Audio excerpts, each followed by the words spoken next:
Welcome back, everyone. Today we're going to be shedding light on what is the Great Resignation. So what is the Great Resignation, you may ask? Without further ado, without further delay, allow me to demystify the answer to that inquiry right here, right now.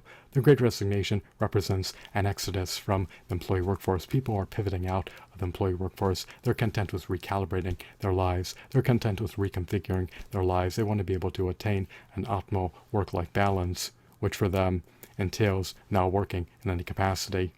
People are acutely aware that working real private sector jobs based on voluntary demand induces chronic burnout, chronic fatigue, and chronic stress. At this juncture, the unemployment rate hovers anywhere between 90 to 95% and is slated to amplify in the pending future, anywhere from 97 to 98%, in which such an infinitesimal marginal amount of the population will be working real private sector jobs based on voluntary demand. I would only constitute employed individuals as individuals who work real private sector jobs based on voluntary demand. There are an exorbitant amount of individuals who work boondoggles jobs, but I would not consider those individuals to be employed because their jobs do not exist based on voluntary demand. And people work real private sector jobs based on voluntary demand, subsidize their amenities, luxuries, pensions, benefits, salaries, and vacations. Those boondoggles jobs would never exist in a free market economy in which people had discretion over how their hard-earned money was allocated. We live in a control market economy, but that is another topic for another video.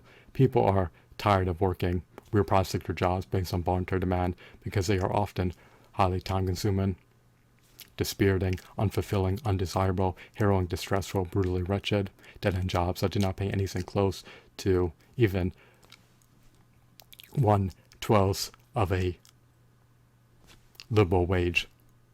Private sector jobs based on voluntary demand often never pay even a subsistence wage, which is quite a shame and quite a pity, but it is what it is.